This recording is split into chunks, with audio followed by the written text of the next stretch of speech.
प्रभु कई बार आपको उत्तर इसलिए नहीं देता, परमेश्वर कई बार चाहते हैं कि वो आपको प्रार्थना, आपका बोना, आपका समर्पण, आपकी आज्ञाकारिता का तुरंत उत्तर ना दे, क्योंकि कई बार प्रेम आपका परखा जाता है। कई बार आपको प्रार्थना रोजों का तुरंत उत्तर नहीं आता।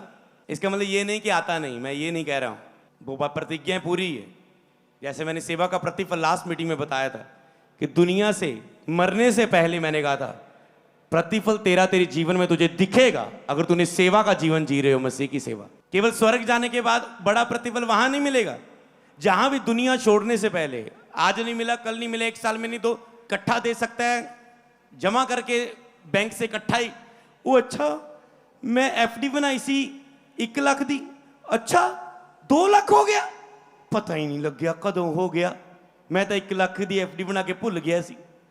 पर अगर तुम रोज अकाउंट से ले रहे हो, निकाल रहे हो, तेरे सेविंग नहीं हो रही और तुम देख रहे हो। इसी तरह कई बार परमेश्वर आपके लिए जमा करता है, प्रेम परखा जा रहा है, आपका जमा होता जा रहा है, बैंक ऑफ हेवन में आपका धन इकट्ठा होता जा रहा है, आपकी सामर्थ, आपका अभिषेक, आपके वरदान जमा होते जा रहे हैं। जैसे आप परखे जाएंगे वो आपको रिजल्ट देता है। आप कहते हैं ऐसा कैसे, परखना क्यों है, प्रेम क्यों परखा जाए? अब्राहम का प्रेम परखा, पुत्र दे, जो बुढ़ापे में उसे पुत्र मिला, प्रभु ने कैसे कुर्बान कर दे। प्रभु ने सचमुच उसकी कुर्बानी मांग नहीं ली, पर परखा उसे। जब वो मारने लगा, अब्राहम रहने दे, मैंने तुझे जान लिया कि तू मुझसे प्रेम करता है। समझ पाए? ओके। दूसरा बंदा अय्यूब, परमेश्वर ने उसे बहुत आशीष दी थी। एक दिन शैतान कहता है देख उसने इतना आशीषित है, तूने बहुत आशीष दी है, इसलिए वो तेरा डर मानता है, भय मानता है और तेरे साथ विश्वास में।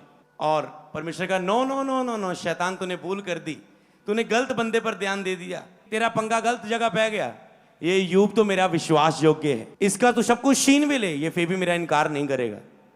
ओके। शैतान ने उसको, उसके लोग मर गए, फैमिली, बच्चे मर गए, भेड़ बकरियां गायें बैल जो भी आशीषें थी सब खत्म हो गई, फिनिश हो गई। और दुख आए, फोड़े भर दिए गए, उसके शरीर पर सारे फोड़े हो गए। उसकी पत्नी उसे रिजेक्ट करने लगी, बोलने लगी, दोष देने लगी, उसके मित्र उसे दोष देने लगे। मानसिक दुख, शारीरिक दुख, फाइनेंशियल दुख, सारे दुख ने कब्जा कर लिया। फाइनेंशियल दुख, मानसिक दुख, शारीरिक दुख, सारे दुखों ने कब्जा कर लिया।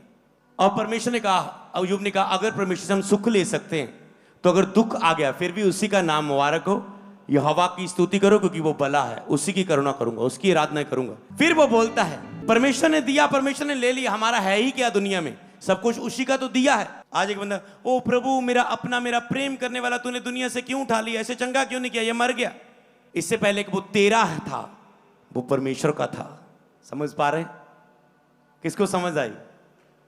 इससे पहले वो तेरा बाप था, तेरी बेटी थी, तेरा बेटा था, तेरा हस्बैंड था, तेरी वाइफ थी। इससे पहले वो परमेश्वर का एक पुत्र था, बेटी थी, उसका बनाया हुआ मनुष्य था।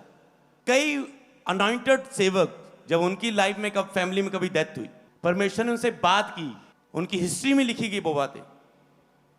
उनकी पत्नी मर गई एक बार, कहता प्रभु नहीं, मैं इसके लिए तैयार नहीं हूं, अभी तो उसको नहीं लेके जा सकता। चमत्कार करने वाला प्रभु का सेवक कहता मृत्यु वापस आ, उसकी पत्नी जिंदा हो गई। पर सुनो, परमेश्वर का नो, अब तेरी अनुमति लेके जाता हूं, नहीं इसे जाना है, इसे मैं प्रेम करता हूं, बस इसका समय पूरा हुआ, वो सुरक्षित है, वो अपने, बस तू रहने दे। समझ पाए? उसने कहा ओके प्रभु अब मैं तैयार हूं, अब क्लियर है, अब ओके। फिर उसके बाद उसकी डेथ होगी। हालेलुया। समझ पाए?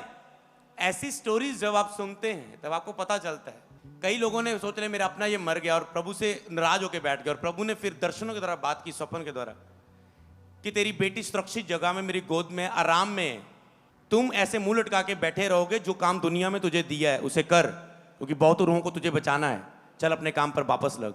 उसने कहा okay Prabhu I am sorry, मैं तो नाराज होकर बैठ गया। तो आप किसी भी बात के लिए नाराज नहीं हो सकते। सबसे बड़ी डेथ होती है, तो मैं इसी टॉपिक पर बात करके, छोटी मोटी तो आप समझ चुके, बाकी आप परमेश्वर से नाराज नहीं हो सकते, कभी अगुए से नाराज नहीं हो सकते, क्योंकि वह परमेश्वर की आत्मा से होकर बोलता है, आपके ऊपर ठहराया गया। कभी चर्च से नाराज नहीं हो सकते, मैं नाराज हो गया हूं, मैं चर्च नहीं आंदा, क्यों? कुछ चर्च ऐसा हुआ, मेरा ये नहीं हुआ, मेरा वो नहीं हुआ, मुझे ब्लंटर ने ये बोल दिया, वो हो गया, टीम मेंबर ने वो बोल दिया, ये बोल दिया, ऐसा बोल दिया, वैसा बोल, ये हो गया, वो हो गया। मैं लाइन में खाने के लिए बैठा था, मैं 15 मिनट बैठा रहा, मुझे पानी का गिलास ही नहीं मिला, मेरा चमचा ही नहीं आया, मेरी दाल ही नहीं आई, रोटी सूखी लेके बैठा रहे, आगे से मैं नहीं आऊंगा चर्च। कुछ ऐसे हिस्से हैं जहां आप कभी नाराज नहीं हो सकते, आपको समझना है। चाहे उसके आगे मनुष्य काम कर रहे हैं, पर वो है काम परमेश्वर के, आप उससे कभी नाराज नहीं हो सकते। प्रभु के दास से, प्रभु के भवन से, परमेश्वर से आप कभी नाराज नहीं हो सकते। आप अपने हस्बैंड से हो सकते हैं, वाइफ से हो सकते हैं, बच्चे से हो सकते हैं, माता पिता से हो सकते हैं। प्रेम करते हैं, कई बार गुस्सा गिला हो जाता है, शरीर में हो तो हम एक दूसरे को माफ करते, वो चल जाएगा। पर परमेश्वर से तुम नाराजगी नहीं कर सकते। नाराज वही होता है जो कहता है तेरे बिना मेरा सर जाना है परमेश्वर, मैंने तेरी लोड़ नहीं, घर बैठे बंदगी कर लवांगे, मैंने चर्च की लोड़ नहीं, अकेला प्रार्थना कर लूंगा, मुझे दास के प्रचार की जरूरत नहीं, प्रार्थना की जरूरत नहीं, बाइबल खुद पढ़ लूंगा, प्रचार सुनने की मुझे जरूरत नहीं, अकेला ही प्रभु के साथ बैठूंगा, मुझे 4 दोस्तों की मसीब संगति की, परिवार की जरूरत नहीं। और उनके अंदर ऐसा कठोर हृदय जो वचन के बिल्कुल उलट है आ जाता है। संडे प्रेयर की जरूरत नहीं, मैं घर बैठ के प्रेयर कर लूंगा। और वो ऐसा कहते हैं, क्यों? साबित करते हैं कि मुझे परमेश्वर की जरूरत नहीं, क्योंकि जिसकी जरूरत है आप उससे कभी नाराज नहीं होते। पत्नी से जितना मर्जी लड़ ले पति, उसे पता है आना रात को घर ही है। पत्नी जितना मर्जी लड़ ले, पता है रुस के 1 दिन 2 दिन पेके चल जाऊंगी, 3 दिन चल जाऊंगी, सिस्टम ही इदां दा बनया है, दुनिया कुछ बोलने लग पेगी, इदां दी चीज़ां को मुकमा के आओगियां, फिर तुम वहीं जाओगे। पता नहीं परमेश्वर और चर्च और बाकी चीज़ों से लोग कैसे नाराज हो लेते हैं, अपनी ड्यूटी से, अपनी सेवा से।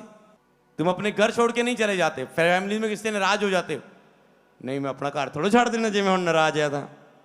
और चर्च तुम छोड़ देते, क्योंकि जिसकी तुम्हें जरूरत है वो तुम छोड़ते नहीं।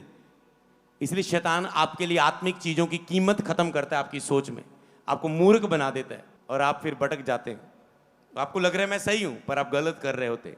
ऐसे बहुत से लोग हैं, 75% लोग ऐसे हैं, सुनने वाले, देखने वाले, जो अपनी दृष्टि में सही है, पर परमेश्वर की दृष्टि में आत्मिक रूप में वो नहीं है, परमेश्वर के दास की दृष्टि में नहीं, परमेश्वर की दृष्टि में नहीं, किसी न किसी भी बातों में। तो इसीलिए प्रभु आपको कई बार तुरंत उत्तर नहीं देता, क्योंकि प्रेम परखा जाता है।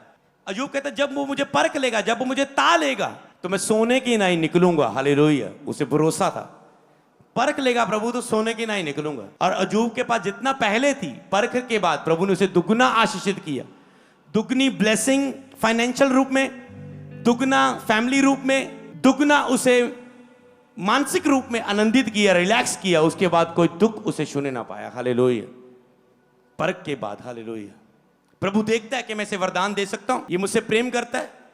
विश्वासी परखे जाते हैं, हर हालात में आप परखे जाते हैं। ओवर वर्क के, ओवर सेवा, ओवर वर्क, सहना, सब चीजें, दबाव, हर प्रेशर में, पर चर्च जाना नहीं छोड़ना, बाइबल पढ़ना नहीं छोड़ना, प्रेयर नहीं छोड़ना, रोजे नहीं छोड़ना, पवित्रता से बाहर ना आना।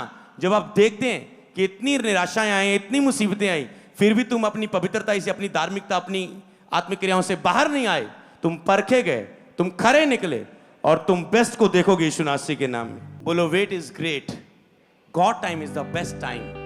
जब परमेश्वर के टाइम से आपको कोई आशीष मिलती है, फिर कोई चुरा नहीं सकता, कोई छीन नहीं सकता। हालेलुया, जो परखे जाने से मिलती है और उसकी दया से मिलती है। आपको कहना है केवल प्रभु मैं तुझसे प्रेम करूंगा, मैं पीछे नहीं मुड़ूंगा, सब कुछ भूल के मैं तुझसे प्रेम करूंगा। हालेलुया।